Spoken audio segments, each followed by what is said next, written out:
Hi, first graders and first grade parents. Miss Pagan here. Today is Thursday, and we're going to talk about what we are going to do for writing today. Yesterday, we started our informational writing where students got to write about a friend that they made this year. Today, we're going to go ahead and finish our writing with a couple details and with our conclusion. So whatever students started writing on yesterday, they should make sure that they have that out so that they can go ahead and finish their writing on it today. Yesterday, students wrote a topic sentence about who their friend was that they made this year. Their first detail sentence talked about where and when they met. Today, we're going to be writing our second detail, and students are going to be thinking about what their friend likes to do. So for detail 2, students can choose one sentence starter. They could choose next with a comma, blank likes to, and then there's a blank. In the first blank, students are going to write the name of their friend. So if the name of their friend is John, they would say, next, John likes to, and then tell me an activity John likes to do. So if John likes to play soccer, they would say, next, John likes to play soccer. They could choose also, blank likes to blank, and again, writing the name of their friend and the activity that they like to do.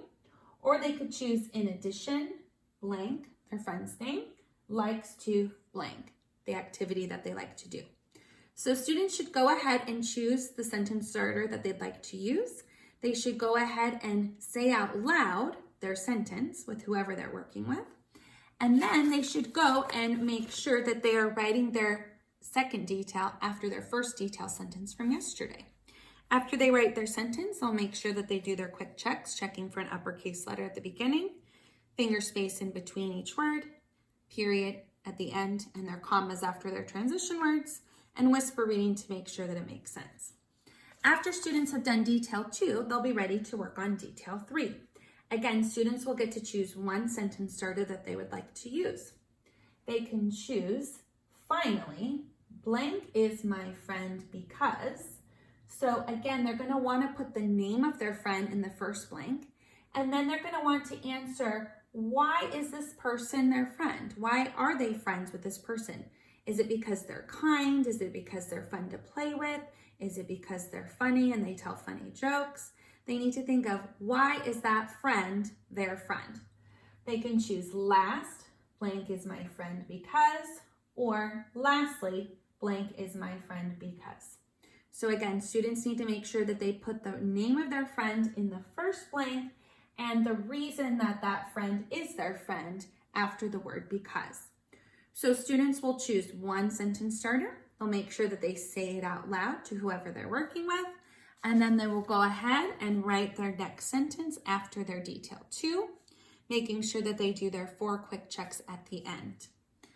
The conclusion for today is going to kind of, again, go back up and repeat a little bit of what we said in the topic sentence. So our conclusion will make sure that we mention the name of who the friend is. So they can choose one, either I am glad blank is my friend with an exclamation point, I love being friends with blank, or I am happy because blank is my friend. So again, in the blank space, students are going to want to make sure that they write the name of who their friend is. So again, it kind of goes back and repeats what we said in the topic sentence. So students should say out loud the sentence that they would like to use, making sure that they name their friend. And then they can go ahead and write their final sentence or conclusion on the line, doing their 4 quick checks at the end. So by the end of today, students should have a topic sentence, they should have 3 details, and they should have their conclusion. After students have done their final quick check with their conclusion, they'll need to go back up to the top, start at the very beginning, read all the way through to make sure that nothing has been left out, that their letters are nicely placed on the line, and that everything makes sense. So if students were able to get 5 sentences done for the past 2 days, they've done a wonderful job with their writing.